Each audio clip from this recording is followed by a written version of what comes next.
Welcome to another video. This time we're going to work on hexadecimal for change of base. So if you haven't already checked out the videos on the introduction with base 5 and my other video with octal and binary, then check those out too. But here we go with hexadecimal. All right, what is hexadecimal other than a mouthful?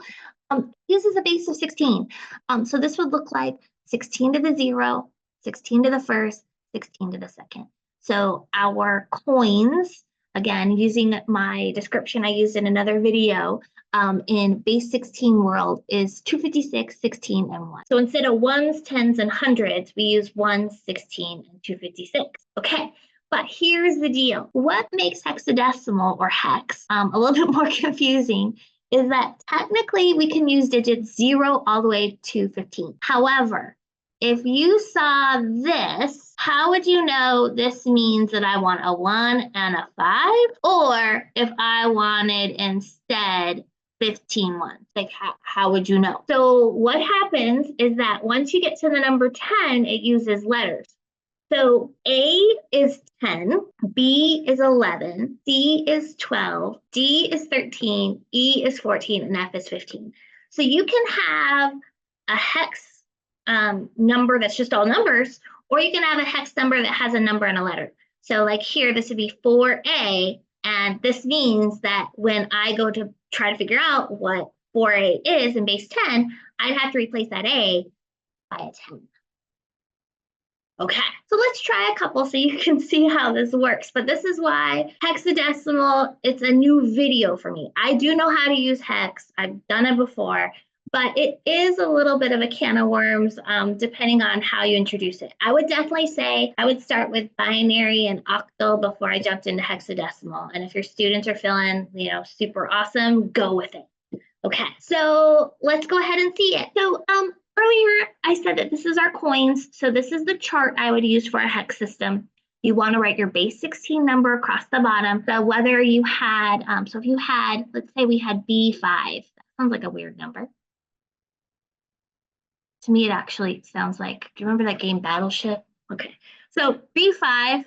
So what we would do is we'd write B5, but then I'd want to replace the B with, okay, so A is 10. All you have to remember is A is 10, and then go up the alphabet. Okay, so B would be 11. So this is saying that I want 11 16s. So whatever the heck 11 times 16 is, and then I'd want 5 ones. Okay. Oh, you want to know what 11 16s are, don't you? Okay. I can do it. Looks like it's 176. So this would be the number 181. Ooh, beautiful. All right. So we're going to go ahead and try this with a couple of numbers, and I'm going to show you where you could use this. Okay. So we've got that 38. I really want to say 38, but that's not what this is. This is saying 3 16s and 8 ones. Okay, so I want to know what 3 16s and 8 ones, what does that equal in base 10 world? Okay, so 3 16s, I'm pretty sure that's 48. Okay, and then 8 ones, and when I add those together, I think I'm going to get 56. I mentioned before, I am a math teacher, so I'm pretty good at arithmetic. Pretty good. I do make mistakes.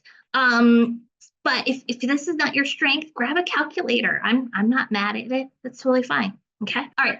Let's go see what 4A base 16 is. Okay. So we've got 4 16s. That's going to be 64. And A is the same thing as the number 10. Remember, A is 10, B is 11. Keep counting with the alphabet. Okay. So here I'd have 10 ones. All right, this one's not awful.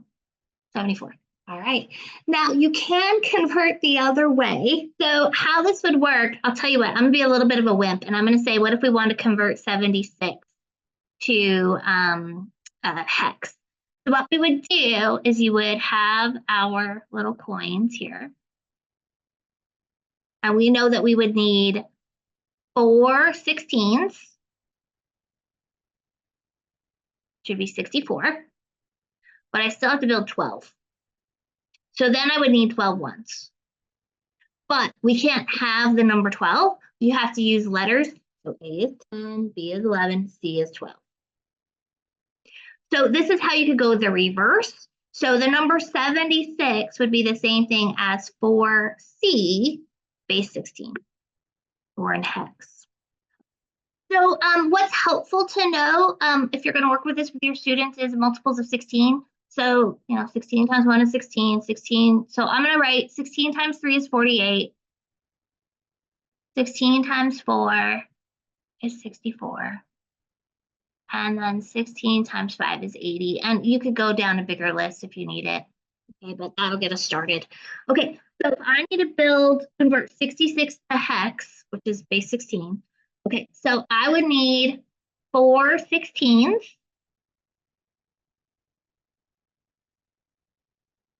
And then I just need 2 1s. Okay, so this would be my number in hex. So 66 is the same thing as 4, 2, and hex. I make it look so easy. That's why it's called Math Magic, people. It looks magical with me. I'm sorry for that. But we're gonna just try another one, see if it gets better. Okay, so 78. Let's see, 4 is 64, 5 is 80. That's too big. Okay, so we're gonna go with 4. Let's see, that would be 14 left. So 14 is what I'm gonna have here, but that's gonna be the alphabet. A is 10, B is 11, C is 12, D is 13, E. So this would be 4E. So 78 is the same thing as 4E base 16.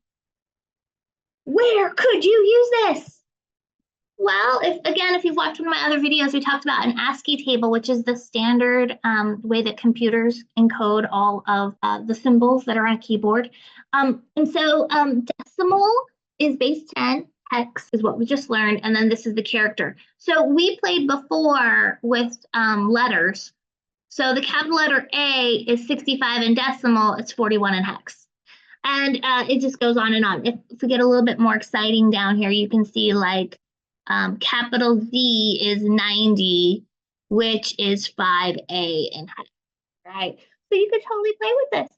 I will say on a nerdy side note, the movie The Martian, which I know is based on a book by Andy Weir. But in the movie The Martian, if you've ever watched it, there is a scene where Matt Damon's character is communicating with NASA using hex.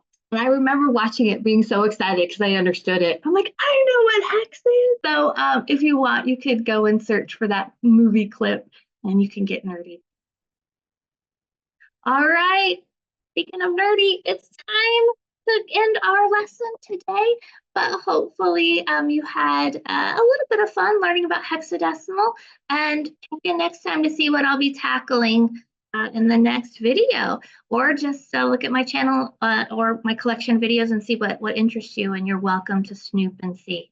All right, until next time, have an awesome day learning about math, and I hope it goes well for you. Have a good one. Bye-bye.